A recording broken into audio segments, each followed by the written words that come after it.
Welcome back. I want to talk about European diplomacy today, especially in the second half of the 19th century. This particular lecture is called Nationalism and Statehood. The context here is what historians refer to as the long 19th century. That's that period between the end of the Napoleonic Wars in 1815 and then the beginning of the Great War in 1914. There's no general conflagration in Europe during this time. There are small local wars, but no European war, shall we say. Significance here, probably increasing nationalism among the various European states and the creation of states based on ethnicity and language. So you have a rise of nationalism, and of course we'll see that nationalism is going to be a factor in bringing on the Great War in 1914. By 1871, the Germans and the Italians had both achieved political unification, creating independent sovereign states. The old Habsburg Empire is now going to be altered a bit because the Hungarians are going to achieve a certain amount of equality with the Austrians, creating what's called the dual monarchy, Austria-Hungary. We'll hear more about that as we talk about the Great War. In Great Britain, of course, you have the rise of Irish nationalism. It's going to pose a severe political crisis for the English. And then, of course, both the Russian and Austro-Hungarian empires are comprised of numerous smaller nationalities, Poles and Slavic-speaking peoples, and just a wide variety of smaller groups comprising a much larger empire, dominated in the Russian Empire by obviously the Russians, dominated in Austria-Hungary, in Vienna, and then of course with the rise of the dual monarchy, Vienna and Budapest. And then of course the Ottoman Empire in southeastern Europe and sort of the bridge between Asia and Europe.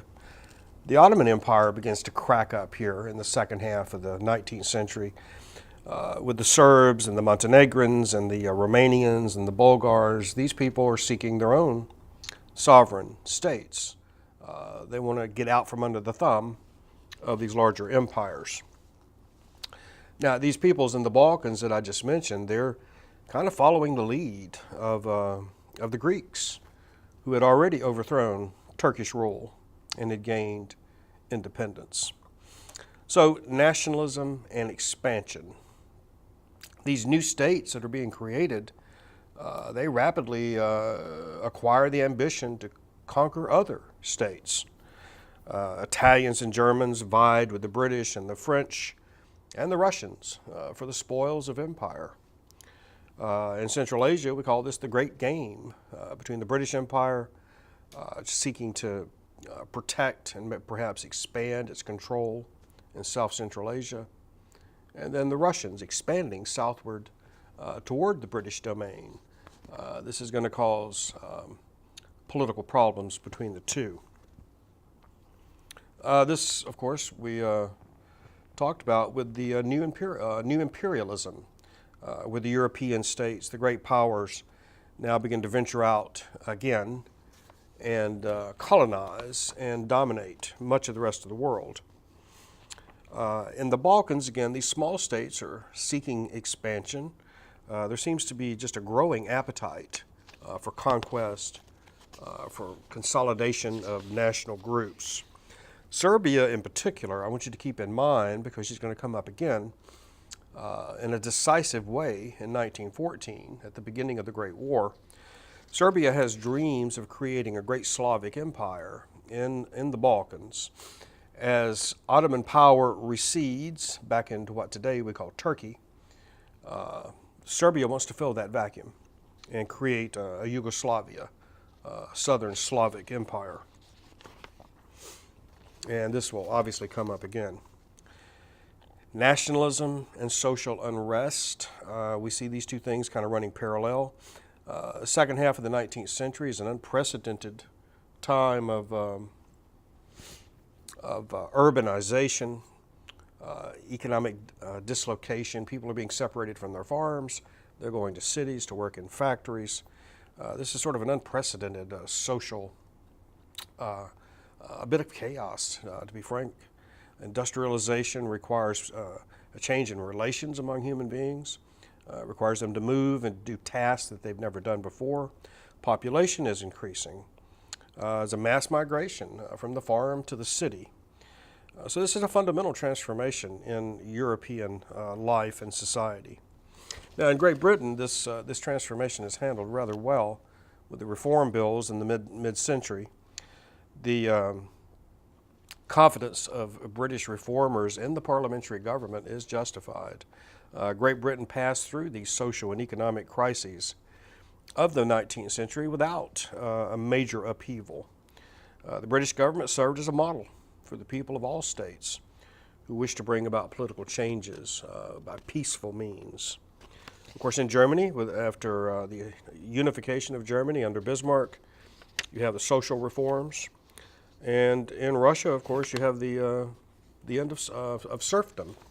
The Russians ended serfdom before the United States was able to end slavery, to just give you some comparison. Now, nationalism and the expanding state. These two things run hand in hand as well. As the functions of the state expanded, so did the bureaucracy. The innovations of science and technology were bent to the bureaucracy's needs. We have the telegraph and the printing press, the railroads, and of course the steamship. The machine gun, which will play a decisive role in World War I. We had the rifled steel cannon that can launch projectiles at great distance and accuracy.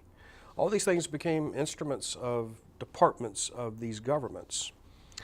We have secret police, armies, navies, tax collectors. The power of centralized governments are becoming markedly increased as we move into the second half of the 19th century. Quite often there's compulsory military training by all these great continental powers, whereby every able-bodied man is forced into the service of the state, at least for a time. In addition, you have compulsory education. This provided opportunity to indoctrinate each citizen with the principles of patriotism and loyalty to the state. By the end of the 19th century, the state had acquired unprecedented power to establish control over the minds and the bodies of its people. Now, this state power was actually welcomed by many of the nationalists and the reformers who saw in the state the most effective instrument to realize their goals and ambitions. Of course, in oppressive Russia, the Tsar runs his empire sort of as a police state with spies and oppression. Here you have a variety of political ideologies emerging in the second half of the 19th century. Anarchism, you oversee the rise of communism, and just a wide gamut of responses. Of course, this will culminate in 1917 with the Bolshevik Party, led by Lenin, that will take control in Russia and establish the first communist country, the Soviet Union. So, in fact, we'll spend one of our lectures talking about the Russian Revolution.